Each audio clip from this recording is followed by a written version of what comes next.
am so pleased to bring on an old friend and one of the best talk show hosts in America, Joe Madison, the Black Eagle. JoeMadison.com is his website. He's on XM Sirius and WOL-AM in Washington, D.C. Hey, Joe. Hey, Thom. Thanks for having me. I appreciate it. Great to have you with us. There is you were talking on your radio program last week. In fact, I got several people sent me audio clips of it in email, and I saw it on a couple places on the web about an historic black fraternity that was going to be having its annual meeting in Arizona next year. Tell me about this and what happened. Well, it's the Alpha Phi Alpha. It's the oldest black fraternity in America. I think founded the early 1900s, and it happens to also be the fraternity of some of the most outstanding civil rights leaders this world has known, including Martin Luther King Jr. Well, July 25th to the 27th, they're having a leadership conference, a leadership training conference for African American males. Well, up pops this Arizona law.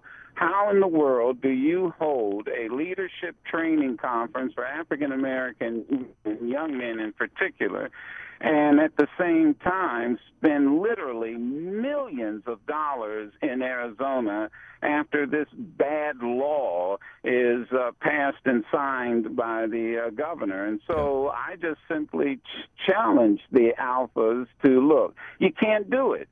You've got to make a decision. It's either you sacrifice the money or you go ahead and somehow try to explain in a conference why you're in Arizona.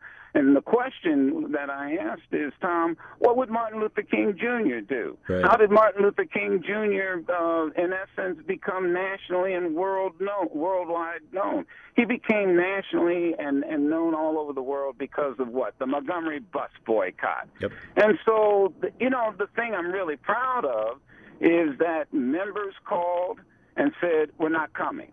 And then they met with the board of directors, they weighed the decision, and they did the morally right thing. And they're not the only ones. I mean, other entities have done the same thing. And there's really a couple of pieces to this. We're talking with Joe Madison, JoeMadison.com. One is that, historically, African Americans have not had their citizenship questioned, which is what's happening with Hispanics in Arizona, but they have been and continue to be the victims of voter disenfranchisement. And Greg Palast, BBC, and others are suggesting that the real goal of this law in Arizona, and the real reason why Jan Brewer, who was the Secretary of State, who presided over getting 1 in 3, over 100,000 of 300,000 Hispanic voter registrants from people who are actually citizens of the United States disqualified because they couldn't adequately prove their citizenship to her, and BBC went down there and said, okay, let's find one of those people and have them arrested. And she's like, no, we can't do that. They're all citizens. But she got 100,000 Hispanics knocked off the voting rolls. This is the exact same thing that Katherine Harris did in Florida with 80,000 African Americans, Joe Madison. Well, it's also, you're right. And for modern historians, you're right on target. And let's understand one thing, too. The grandfather clause in Texas and other southern states, they never said anything about black grandfathers. They just knew that the grandfather clause would primarily apply to what? African Americans, which would keep them from voting, which would stop giving them, which would not allow them to have, as you pointed out, our citizenship was never been in question, but what has been in question is we didn't have the franchise of citizenship.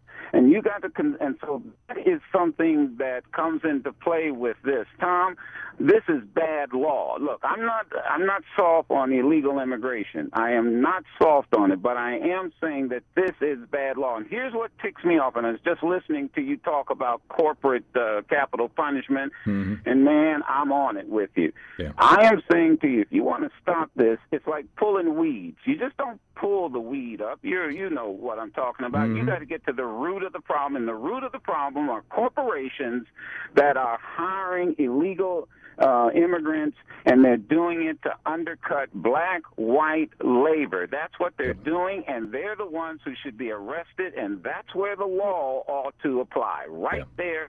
And you get to the root of the problem. But absolutely. Not this, and the people getting whacked the U.S. citizens getting whacked the hardest are people, poor whites in Appalachia, poor blacks in inner cities across the United States. You got, and so now with this potential car bombing in Times Square, who do you profile?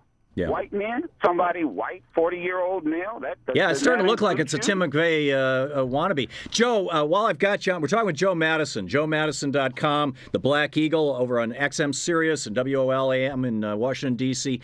Joe, as the oil spill gets picked up by the Gulf Stream, it's not inconceivable that you could end up with oil fouling the coasts of Washington, D.C., where you live, in that neighborhood. Wow. And I had not heard that. It'll take a few months, but it's. I guess the jet stream with the current or the Gulf Stream. Gulf Stream, yeah. The Gulf Stream that could very well happen. So what do you? What's your sense of the political? You're in D.C. and you've got your finger on the pulse of what's happening in D.C. What's your sense of how this is politically playing out here, Joe? We got about a minute to wrap up the show. Well, real quick, here's how it's playing out. Labor unions ought to be ashamed of themselves because they ought to be screaming. Democrats, because these oil rigs should have been unionized, and there should have been union safety officers on them. Absolutely, just like the coal mines. Yeah, and so this is how it's really going to play out. And here's the other thing you better be concerned about.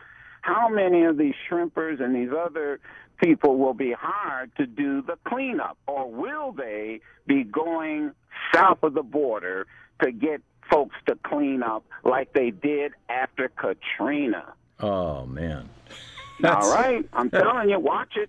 Yeah, well, the ultimate irony of the whole thing is that the uniforms that the INS guys, the ICE guys wear down on the border are made in Mexico.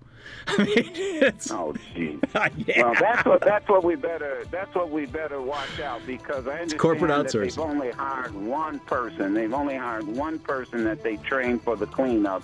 And they need the money now. And give my love to the family, including Justin. And thank you for having me on. I'll do it. Congratulations to the Alphas. Indeed. Amen. And Joe Madison, joemadison.com. And give my best to Sherry, Joe. Thanks a lot.